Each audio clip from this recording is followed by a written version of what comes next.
Hello all welcome back to our channel. నేను పద్మజ అండి. నేను ఇప్పుడు 5th క్లాస్ కవి పరిచయాలు అయితే పెట్టానండి.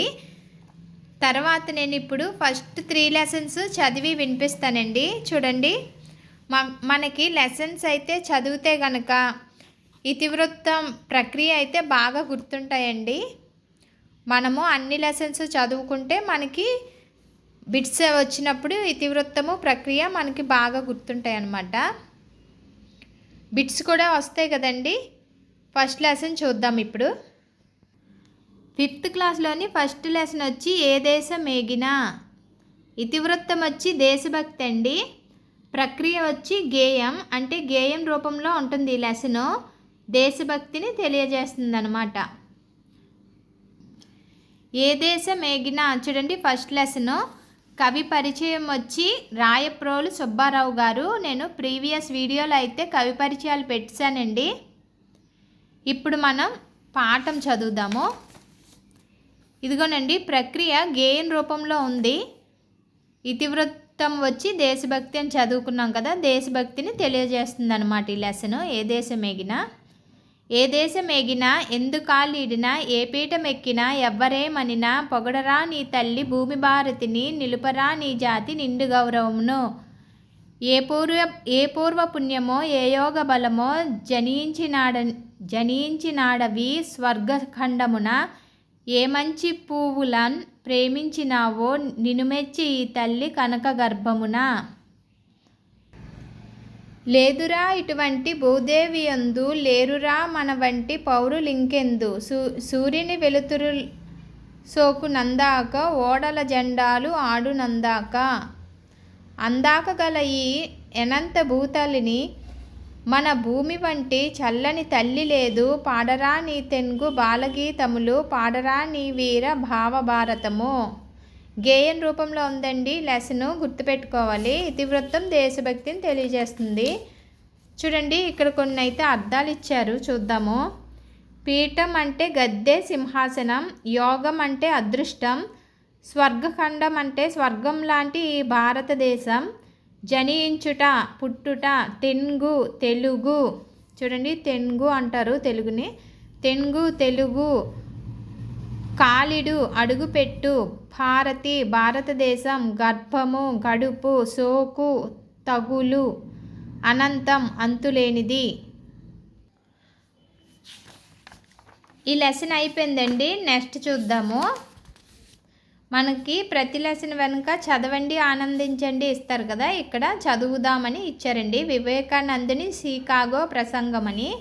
వివేకానందుని గురించి ఒక స్టోరీ అయితే ఇచ్చారు ఇక్కడ. ఏ దేశం ఏగినా ఎందుకాలీడినా పొగడరా నీ తల్లి భూమి భారతిని అని ఎక్కడికి వెళ్ళినా మన దేశపు గొప్పతనాన్ని తెలియజేయాలని తెలుసుకున్నారు కదా. అలా మన దేశ ఖ్యాతిని ప్రపంచానికి తెలియజేసిన వారు స్వామి వివేకానంద. అదేంటో ఆయన షికాగోలో చేసిన ప్రసంగం ద్వారా తెలుసుకోండి. 1893 సెప్టెంబర్ 11వ తేదీ ఉదయం స్వామి వివేకానందునితో పాటు సర్వమత మహాసభ ప్రతినిధులందరూ షికాగోలోని కొలంబస్ హాలులోని ఒక విభాగంలో సమావేశమయ్యారు. వచ్చిన ప్రతినిధులంతా ఒకరి తరువాత ఒకరు ప్రసంగిస్తున్నారు. వివేకానందుని వంతు వచ్చింది. వివేకానందుడు లేచాడు. ఒక్క క్షణం తన ఇష్టదైవాన్ని తలంచుకొని అమెరికా దేశపు సోదరీమణులారా అంటూ సంబోధించాడు. ఆ సంబోధనతో అక్కడ అందరినీ ఒక మహోత్సవం ఆవహించింది. చెవులు చిల్లులు పడేటట్లు కరతాళ ధ్వనులు మిన్నంటాయి. వివేకానందుడు ఆ కరతాళ ధ్వనుల మధ్య కాసేపు మాట్లాడలేకపోయాడు. ఈ ఘనమైన స్వాగతానికి ఆయన చలించిపోయాడు. తన ఉపన్యాసాన్ని కొనసాగిస్తూ సమస్త మతాలకు సమస్త ధర్మాలకు సనాతన ధర్మం తల్లి అనదగినది. సహనాన్ని సర్వమత సత్యత్వాన్ని లోకానికి బోధించిన సనాతన ధర్మం నా ధర్మం. సర్వమత సహనాన్నే కాక సర్వమతాలు సత్యాలనే మేం విశ్వసిస్తాం. పరపీడితులై శరణాగతులై వచ్చిన వారికి శరణ్యమైన దేశం నా దేశం.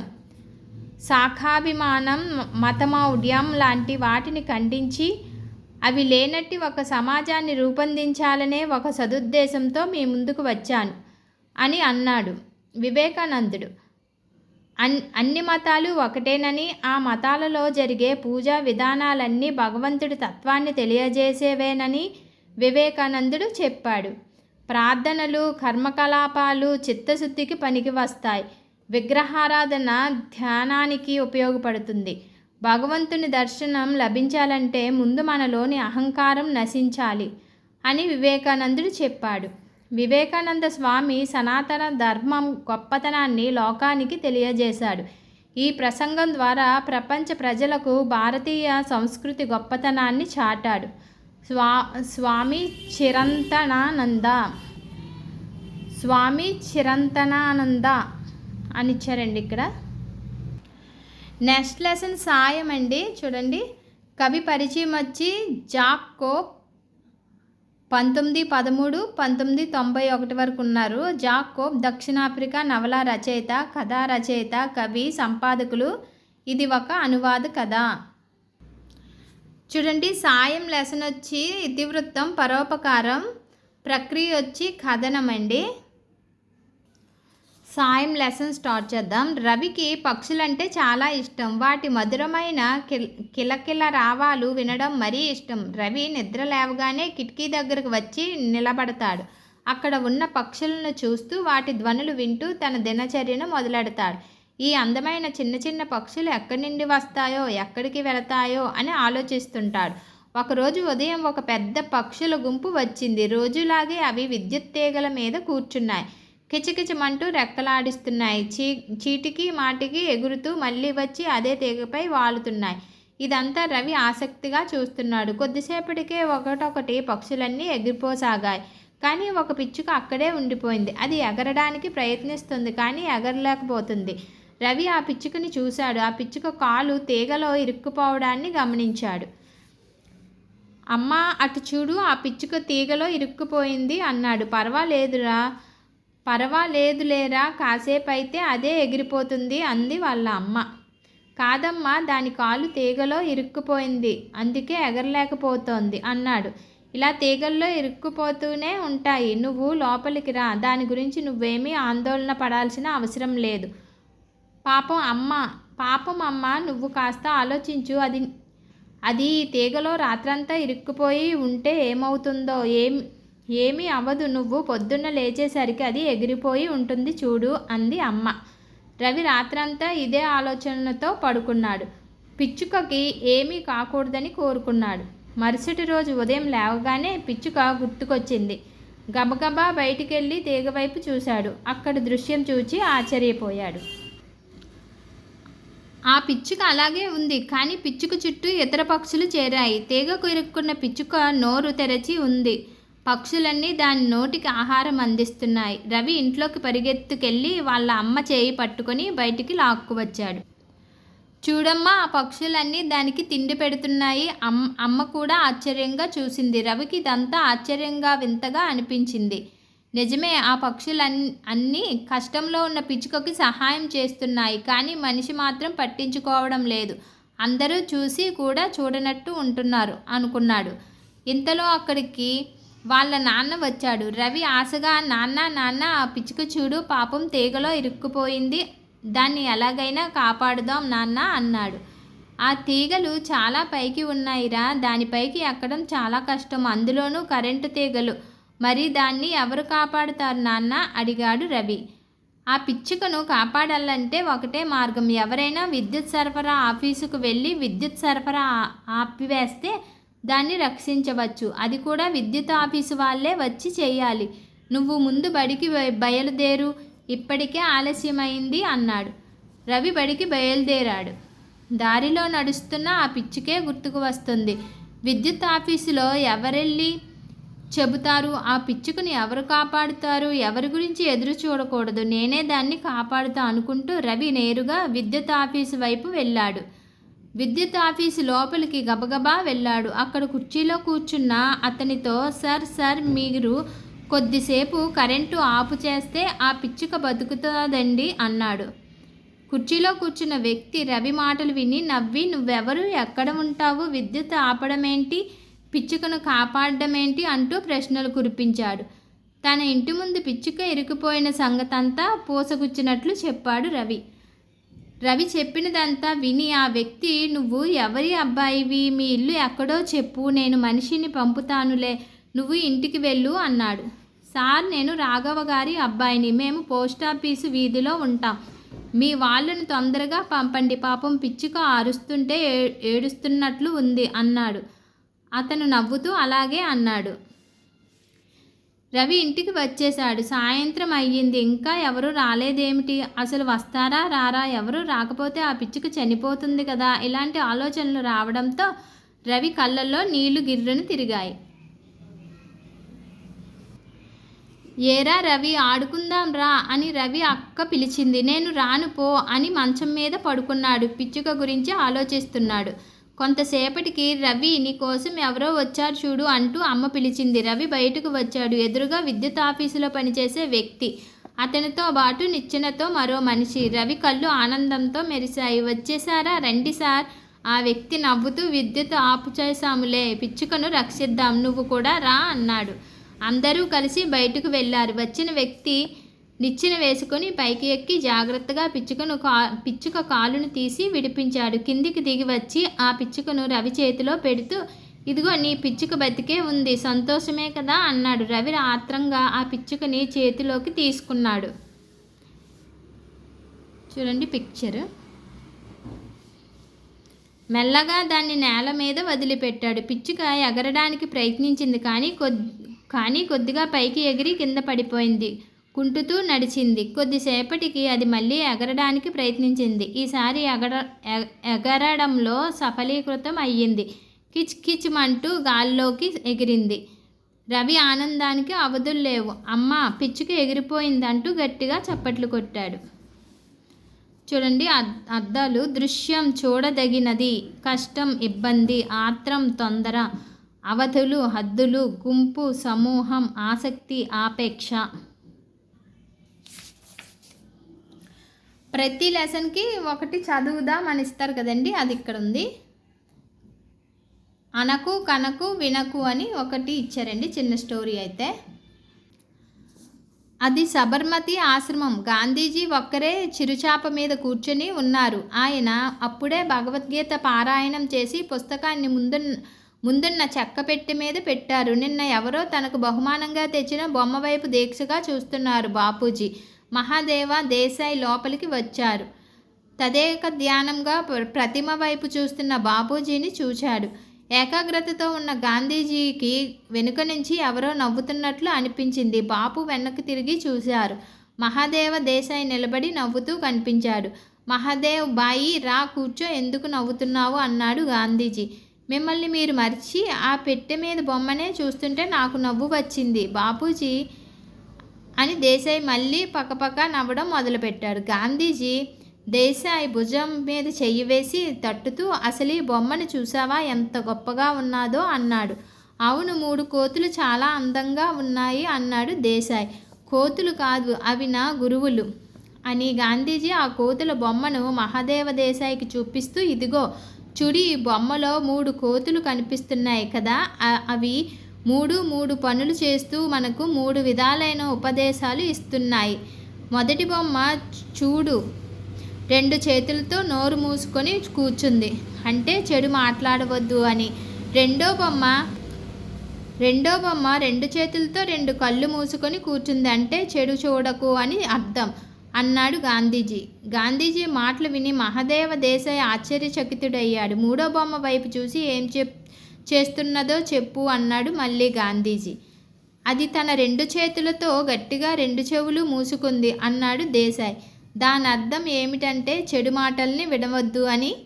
అది మనల్ని హెచ్చరిస్తున్నది. మొత్తం మీద ఈ 3 కోతులు చెడు అనకు, చెడు కనకు, చెడు వినకు అని మానవులకు హితోపదేశం చేస్తున్నాయని నా ఉద్దేశం. ఏమంటావు అన్నాడు బాపూజీ. మీరు మట్టిలో నుంచి మాణిక్యాలు వెలికి తీయగలరు, అందుకనే మీరు మహాత్ములు. మీ భావాన్ని అందుకోలేక నవ్వినందుకు నన్ను మన్నించండి అని బాపూజీ పాదాలు స్పృశించాడు మహాదేవ్జీ. చూడండి, దీని కింద మనకి జంధ్యాల పాపయ్య శాస్త్రి గారి కవి పరిచయం ఇచ్చారు. 4, 8, 19, 12 నుండి 21, 6, 1992 వరకు ఉన్నారు. జంధ్యాల పాపయ్య శాస్త్రి కరుణశ్రీగా సుప్రసిద్ధులు. ఉదయశ్రీ, విజయశ్రీ, కరుణశ్రీ, అరుణ కిరణాలు మొదలైనవి వీరి ప్రసిద్ధ ఖండకావ్యాలు. పిల్లల కోసం తెలుగు బాల శతకం రచించారు. శతకం అంటే 100 పద్యాలు రాస్తే వాళ్ళ శతకం అంటారండి. తెలుగు బాల శతకం రచించింది జంధ్యాల పాపయ్య శాస్త్రి గారు. నెక్స్ట్ లెసన్ చూద్దాం. నెక్స్ట్ లెసన్ కొండవాగు అండి. కవి పరిచయం వచ్చి చెరుకుపల్లి జమదగ్ని శర్మ. 1920 నుండి 1986 వరకు ఉన్నారు. చెరుకుపల్లి జమదగ్ని శర్మ కవి, కథకుడు. జమదగ్ని అనే కలం పేరుతో రచనలు చేశారు. మహోదయం, చిలుక గోరింక, అన్నదమ్ములు, ధర్మదీక్ష మొదలైనవి వీరి రచనలు. పిల్లల మనస్తత్వ చిత్రణ ప్రధానంగా కథలు రాశారు. చూడండి, కొండవాగు లెసను ఇతివృత్తం వచ్చి ప్రకృతి వర్ణన, ప్రక్రియ వచ్చి లేఖ అండి. లేఖ రూపంలో ఉంది ఈ లెసను. ప్రకృతిని వర్ణిస్తుంది అనమాట ఈ లెసను ఇతివృత్తం. చూడండి,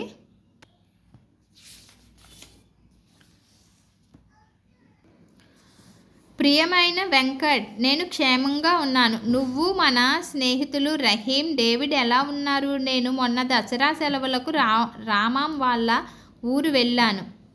వాళ్ళ ఊరు నాకు భలే నచ్చింది. ఆ ఊరి విశేషాలు నీతో చెప్పకుండా ఉండలేను. నేను, రామాం, సూర్య ఆ రోజు మధ్యాహ్నం ఊరి పరిసరాలు చూడడానికి వెళ్ళాం. ఆ ఊరి చుట్టూ రకరకాల కొండలు, వాగులు, పచ్చని చెట్లు ఉన్నాయి. ఆ ఊరికి ఆనుకొని ఒక ఊటవాగు పారుతోంది. ఆ ఊరి వాళ్ళు దానిని కామధేనువుగా భావిస్తారు. దాన్ని వెంబడి కొంత దూరం ఇసుక మేట వేసి లంకగా ఏర్పడింది. చుట్టూరా బిలబిలమంటూ నీళ్లు పారుతుంటే అక్కడ కాసేపు ఆనందంగా కూర్చున్నాం. అక్కడ కూర్చున్నంతసేపు ఆ వాగు ఎక్కడ పుట్టింది, అక్కడికి ఎలా వెళ్ళడం అని ఆలోచనలు కలిగాయి. వెంటనే ఈ వాగు పుట్టిన చోటు ఎంత దూరం అని రామంని అడిగాను. కొంచెం దూరమే, కానీ వెళ్ళవచ్చు అన్నాడు. సరే వెళ్దామని అందరం బయలుదేరాం. అదంతా మిట్టపల్లలా దారి. అలాంటి చోట నడిచే అలవాటు నాకు లేదు. అలా ఒక అరగంట నడిచాం. అక్కడ కొండ మీద నుండి జాలువారుతున్న బోలెడన్ని నీటిపాయలున్నాయి. అలా ముందుకు వెళ్ళాం. అక్కడ ఆ గుట్టల్లో ఉన్నది ఒక నీటి బొగ్గ. అక్కడి నుండి నీళ్లు బయలుదేరి ఇలా పాయలుగా వస్తున్నాయి. అవి కొన్ని పారుతున్నాయి, కొన్ని నృత్యం చేస్తున్నాయి, కొన్ని పాము నడకలు నడుస్తున్నాయి, కొన్ని బుసబుస పొంగుతున్నాయి. ఇవన్నీ వచ్చి ఏకమై వాగుగా మారి ముందుకు పోతున్నాయి. అక్కడి ఒక బండ మీద కూర్చున్నాం. సింహాసనం లాంటి ఆ బండ మీద కూర్చొని చూస్తుంటే సూర్యకాంతి పడి ఆ పాయలన్నీ తలతలా మెరుస్తూ కనిపించాయి. బిలబిలామంటూ అవి పారుతుంటే నాకు భలే ముచ్చటేసింది. ఆ ఉత్సాహంతో ఆ విశాలమైన బండ మీద పడి గెంతుతూ మేమే రాజులం అంటూ గోల చేశాం. అప్పటికే మేము వచ్చి చాలాసేపు అయింది. సంధ్యవేళ కావస్తుంది. అయితే ఏం, కొండ మీద వెలుగు బాగానే ఉంది. వేసవి పొద్దు కదా, ఇంకా గంటసేపు కూర్చోవచ్చు అనుకున్నాం. నా మటుకు నాకు అక్కడి నుండి కదలాలని అనిపించలేదు. అలా చుట్టూ చూస్తూనే కూర్చున్నాను. అక్కడి నుండి చూస్తుంటే ఆ ప్రదేశం అంతా వివిధ రంగులతో తయారు చేసిన దేశ పటంలా కనిపిస్తుంది. కాలిదారులు, వాగులు, రోడ్లు అంతకంతకు వెడల్పైన గీతల్లా కనిపిస్తున్నాయి. దూరాన ఉన్న ఇళ్ళన్నీ కొండపల్లి బొమ్మల్లా ఉన్నాయి. ఆ ఎత్తు మీద నుంచి చూస్తే ఎటు చూసినా ప్రకృతి సౌందర్యమే కనిపిస్తుంది. ఈ నేల ఇంత అందంగా ఉంది అనుకుంటే ఆకాశం మరింత అందంగా ఉంది. ఆకాశం ఆ ఎత్తు నుండి చూస్తే అత్యద్భుతంగా కనిపించింది. ఒక మూల ఏ మార్పు లేకుండా వట్టి నీలంగా ఉంది. ఇంకో మూల పింజి మబ్బులు ఒకదాని మీద ఒకటి పడి దొర్లుతూ రకరకాల విన్యాసాలు చేస్తున్నాయి. తూర్పుకు తిరిగితే నల్లని మేఘాలు ఒత్తుగా కదులుతున్నాయి. అవి కాసేపు ఏనుగులు బారులు తీసిన వరుసగా నడుస్తున్నట్లు, కొన్ని కదం తొక్కుతున్నట్లు అనిపించాయి. ఇటువంటి పశ్చిమానికి తిరిగితే భూమి ఇటు పశ్చిమానికి తిరిగితే భూమి ఆకాశాలు కలిసే చోట ఆకాశం ఎర్రని మంటతో పొగలు కక్కుతున్నట్లు ఉంది. అలా చూస్తూ ఉండగానే చీకటి పడడం ప్రారంభించింది. మా రామం ఈలపాట పాడుతుంటే సూర్య దానికి తాళం వేస్తున్నాడు. ఇక బయలుదేరుదామని ముగ్గురము ఆ బండ దిగి ఇదెంత బాగుందిరా అదెంత బాగుందిరా అనుకుంటూ ఉత్సాహంగా ఇంటిదారి పట్టాము. చూడాలనుకోవాలే కానీ ప్రకృతిలో ప్రతి దృశ్యం అందమైనదే. వినాలనుకోవాలే కానీ ప్రకృతిలో ప్రతి శబ్దం అద్భుతమైనదే. మన మిత్రులకు ఈ లేఖ చూపించు. మీరు కూడా ఎప్పుడో ఒకసారి ఈ ఊరు తప్పక చూడండి. నీ అనుభవాలన్నీ నాతో పంచుకుంటావు కదూ. నీ ప్రియమైన స్నేహితుడు జావేద్. లేఖ అండి, ప్రకృతి వర్ణన అనమాట. ఇతివృత్తం వచ్చి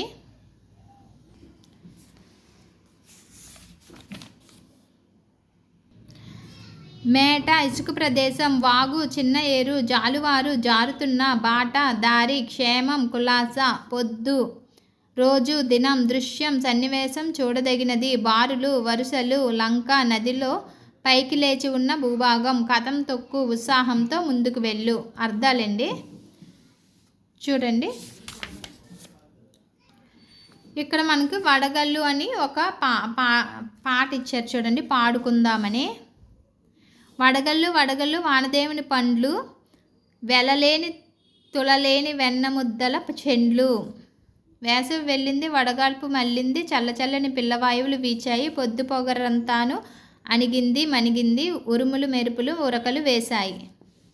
ఆకాశమంతను ఆయాసపడ్డాది, మబ్బు దొంతర్లిట్లే ముసురుకుపోయాయి, జలజల చుక్కలు గలగల వడగళ్ళు రాలాయి, చేతుల్లో కరిగాయి క్షణముల్లో. ఆవులు దూడలు గంతులు వేశాయి, చెట్లన్నీ పుట్లన్నీ సేదళ్ళు దేరాయి, భూదేవి గర్భాన మొక్కలు మొలిచాయి, క్షణములో జగమంతా పచ్చబడ్డాది. బీరళ్ళు, చిక్కుళ్ళు, కాసర, మల్లెలు, మొల్లలు, బంతి చామంతులు, విత్తులు చల్లాము, మొక్కలు నాటాము, పచ్చపైరులు విచ్చే పచ్చసిరులన్నీ.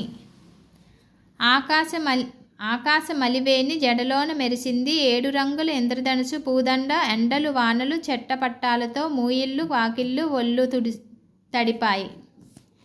ఎండలు వానలు చిటపటలాడుతూ మూకుళ్ళు మామళ్ళు మాయిళ్ళు తడిపితే అటు ఆరు బయటకు ఇటు చురుకింద్రకు పరుగులు తీస్తాము, పక్కపక్క ఆడాము. పరుగులు తీస్తూను పక్కపక్క ఆడాము.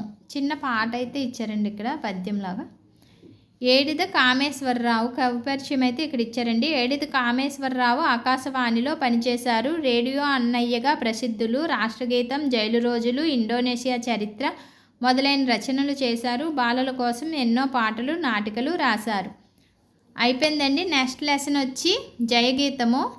ఇది నెక్స్ట్ వీడియోలో ఒక 3 లెసన్స్ పెడతానండి. ఈ వీడియో నచ్చినట్లయితే లైక్ చేయండి. నెక్స్ట్ వీడియోలో మళ్ళీ కలుద్దాం. Bye friends.